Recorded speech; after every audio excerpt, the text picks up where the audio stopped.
Europe کا سب سے بدنام جیل جسے ایک جہنم تصور کیا جاتا ہے۔ یہ جیل کوئی عام جیل نہیں بلکہ 1980s کا ناردرن آئرلینڈ ہے۔ جب یہاں پر کوئی آتا ہے تو اس کی زندگی ایک عذاب سے کم نہیں ہوتی ہے۔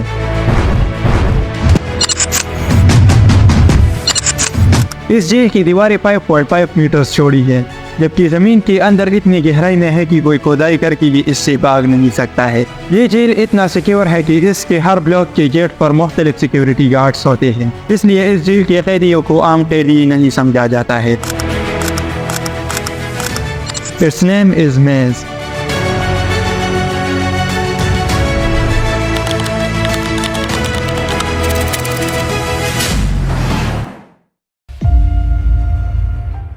السلام علیکم دوستو، برٹش گورنمنٹ نے 700 ایئر سے زیادہ آئرلینڈ پر حکومت کی ہے۔ IRA آئرش ریپبلک آرمی کی بنیاد 1919 میں رکھی گئی، لیکن اس میں وہ آئرش والنٹیئرز شامل تھے جنہوں نے 1913 میں آئرلینڈ میں برٹش گورنمنٹ کی حکومت کے خاتمے کے لیے کوششیں کی تھیں۔ 6 دسمبر 1921 میں آئرش گورنمنٹ نے برٹش گورنمنٹ سے آزادی حاصل کی، اور اس انڈیپینڈنس میں برٹش گورنمنٹ نے آئرلینڈ کو 2 حصوں میں تقسیم کیا۔ اس کے ایک حصے میں کیتھولک نیشنلسٹ یعنی IRA جو چاہتے تھے کہ ناردرن آئرلینڈ ریپبلک آئرلینڈ کا حصہ بنے۔ اس کے ناردرن حصے میں جو لوگ رہتے تھے انہیں لویلسٹ کہا جاتا تھا، اور یہی لویلسٹ چاہتے تھے کہ ناردرن آئرلینڈ UK کا حصہ بنے۔ اس کی وجہ سے کیتھولک نیشنلسٹس اور لویلسٹس کے درمیان 1960 میں ایک کولڈ وار شروع ہوئی، جسے دی ٹربل کا نام دیا گیا۔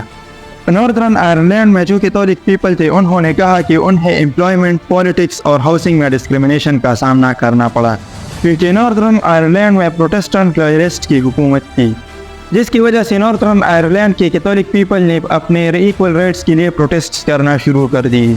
دونوں اطراف کی طرف سے فوجی کارروائیاں شروع ہوئی، جس میں کیتھولک نیشنلسٹس کی طرف سے IRA جبکہ لویلسٹس کی طرف سے السٹر والنٹیئر فورس تھی۔ جب حالات قابو سے باہر نکل گئے تو برٹش گورنمنٹ نے IRA کے 100 سے زیادہ لوگوں کو پکڑ لیا، جس میں آدھے سے زیادہ لوگ بے قصور تھے اور انہیں IRA کے ساتھ کنٹیکٹ کے شک میں گرفتار کیا گیا۔ انہیں رائل ایئر فورس کے ایک ناکارہ اڈے میں بغیر مقدمہ چلائے رکھا گیا۔ یہ جگہ عارضی تھی اور طویل مدتی حراست کے لیے موزوں نہیں تھی، اور بعد میں اس جگہ کو میز کا نام دیا گیا۔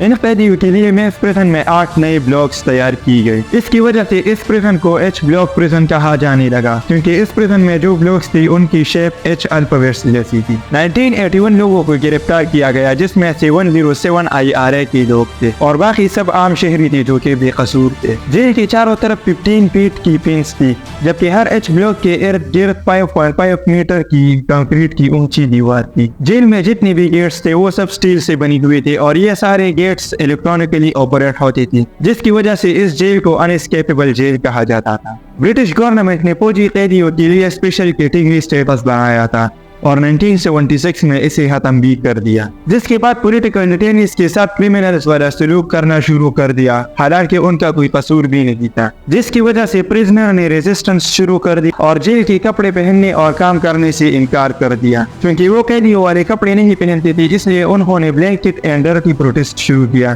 اور انہوں نے کپڑوں کے بجائے بلینکٹ سے اپنے جسموں کو چھپانا شروع کر دیا۔ 1980 میں ان پریزنرز نے بھوک ہڑتال شروع کر دی، جو 53 ڈیز بعد بغیر کسی نتیجے کے ختم ہوئی۔ 1981 میں دوسری بھوک ہڑتال بوبیسینٹ کے لیڈرشپ میں شروع ہوئی تاکہ انہیں پولیٹیکل سٹیٹس دیا جائے، اور اس بھوک ہڑتال کی وجہ سے انہوں نے انٹرنیشنل اٹینشن گریٹ کی، لیکن بدقسمتی سے بوبیسینٹ اور دوسرے پریزنرز بھوک ہڑتال کی وجہ سے مر گئے۔ IRA نے میز پریزن سے اپنے قیدیوں کو چھڑانے کے لیے ایک پلان بنایا، اور اس کا لیڈر لیری مارلی کو چنا گیا، کیونکہ اسی پریزن سے بھاگنے کا بہت ایکسپیرینس تھا۔ 1978 میں بھی وہ میز پریزن سے بس نکلنے والا ہی تھا کہ اسے گیٹ پر پکڑ لیا گیا، لیکن پھر بھی اس نے پریزن سے بھاگنے کا ارادہ ترک نہیں کیا، اور اس میں اس کے ساتھ کچھ لوگوں کو بھی شامل کر دیا جنہیں سیکرٹ رکھا گیا۔ انہیں پریزن کے اسٹرکچر کے بارے میں کوئی انفارمیشن نہیں تھی، اس لیے انہوں نے فرسٹ پرائیورٹی پریزن کے اسٹرکچر کو سمجھنے کو دی۔ اس لیے انہوں نے پریزن میں جو آفیسرز تھے ان کے ساتھ تھوڑی بہت دوستی کر لی تاکہ ان سے پریزن کے بارے میں معلومات حاصل کر سکیں۔ انہوں نے آفیسرز کو اپنے فرسٹ نام سے پکارنا شروع کر دیا۔ پہلے تو یہ بہت مشکل اسٹریٹجی تھی، لیکن آہستہ آہستہ یہ کام کرنے لگی۔ کچھ پریزنرز نے فرش کو دھونا اور جھاڑو لگانا شروع کر دیا تاکہ وہ پریزن کے کونے کونے تک پہنچ جائے۔ انہوں نے گارڈز کے ساتھ بھی دوستی کرنا شروع کر دی،